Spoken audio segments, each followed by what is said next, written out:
ٹھیک ہے, یہ کمپرومائز ہے, یعنی کہ بظاہر تو کوئی اور بات بتائی, ٹھیک ہے نا, بظاہر تو کوئی اور بات بتائی جاتی ہے نا, کہ یہ ساری چیزیں ہم دیکھیں گے. اب عمران خان جو ہے وہ صرف فلاحی کام کر رہا تھا. آپ دیکھیں بنیادی طور پہ عمران خان نے جتنا بھی ٹائم اس کو ملا, اس نے تو ویلفیئر کا کام کیا. اس نے کیا کیا, اس نے تو امریکہ کی طرف نہیں دیکھا, اس نے یورپ کی طرف نہیں دیکھا, اس نے برطانیہ کا وزٹ نہیں کیا. ایک وزٹ ہے امریکہ کا, یورپ کا کوئی وزٹ نہیں ہے اس کا, ٹھیک ہے, برطانیہ کا کوئی وزٹ نہیں ہے. یعنی کہ جو اقتدار کے بڑے بڑے ایوان ہیں, انہوں نے کہا جی آپ سنبھالیں, کر لیں آپ اپنا شوق پورا.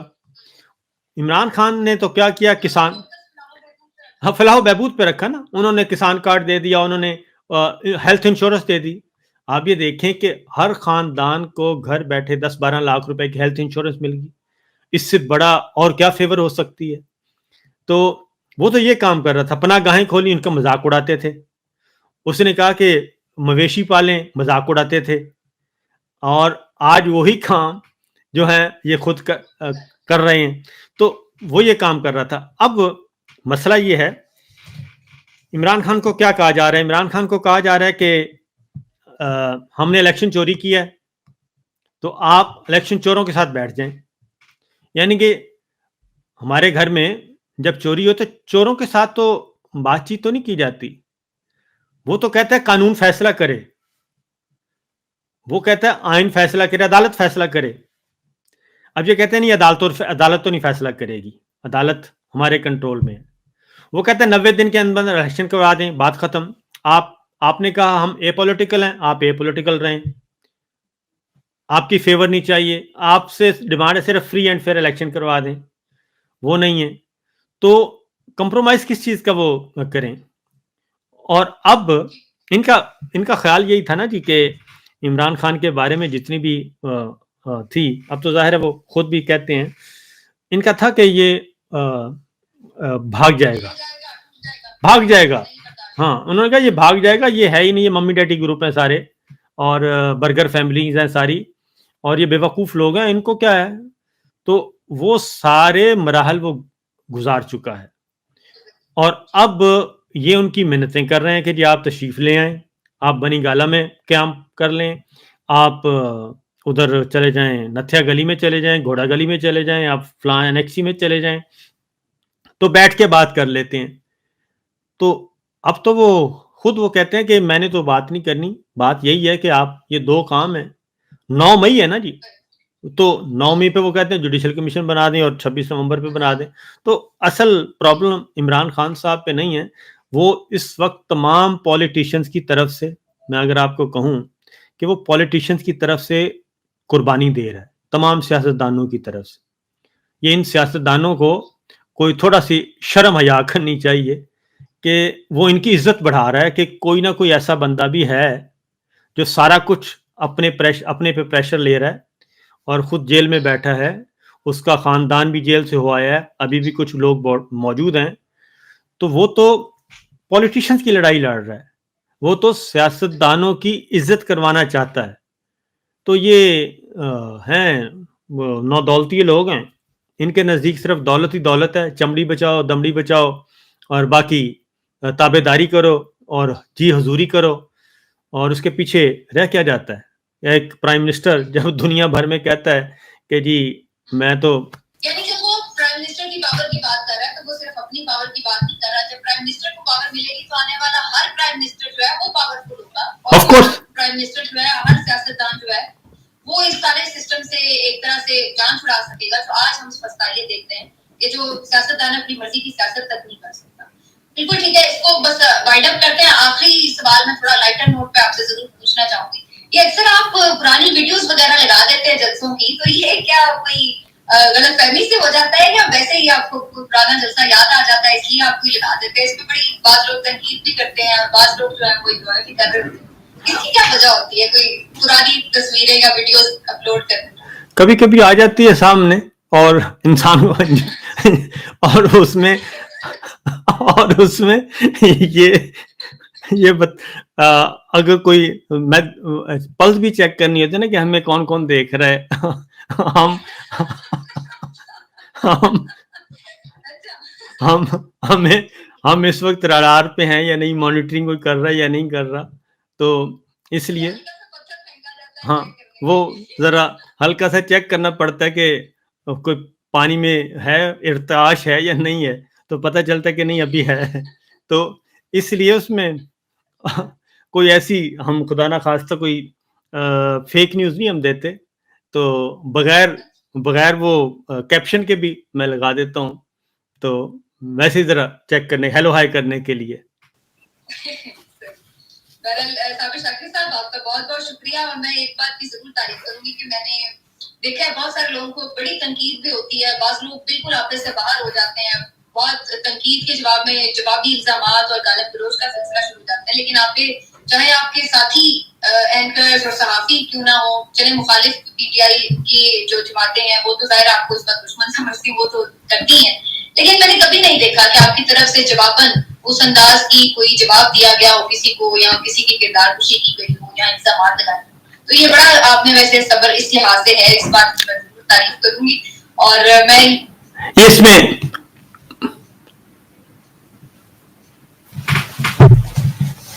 کچھ بھی کرتے ہیں لیکن کبھی نہیں آپ نے جواب میں پلٹ کے کچھ جواب دیا. اس میں اس کا کوئی خاص بات ہے؟ اس کا میرے والدین کی تربیت تھی نمبر 1.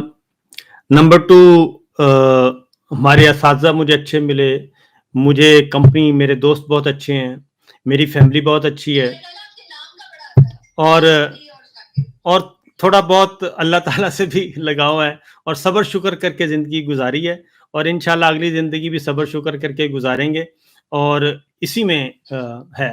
باقی دوست تنقید کرتے رہتے ہیں, کوئی مسئلہ نہیں ہے, ہمارے دوست ہیں, جب ان سے ملاقات ہوگی تو کر لیں گے, گپ شپ لگا لیں گے ان سے بھی. اور اس وقت کیا اللہ تعالیٰ آپ کو حفاظت میں رکھے, اللہ تعالیٰ کرے کہ آپ کے لیے آسانیاں ہوں, ملک ہمارا نارمل حالات میں آئے, بھلے بھلے آپ واپس اپنے وطن آ سکیں اور یہاں پر آ کر کام کر سکیں ملک کے لیے. تو آپ نے آج بہت وقت نکالا, دل کھول کر باتیں کی, بہت مجھے اچھا لگا, بہت شکریہ آپ کا. انشاءاللہ پھر آپ سے انشاءاللہ جی, بہت شکریہ آپ کا بھی, اللہ تعالیٰ خوش رکھے. آپ نے گفتگو سنی جناب, آپ ذرا فیڈ بیک کا انتظار رہے گا, ضرور فیڈ بیک سے آگاہ کیجیے گا. اجازت دیجیے, اللہ حافظ.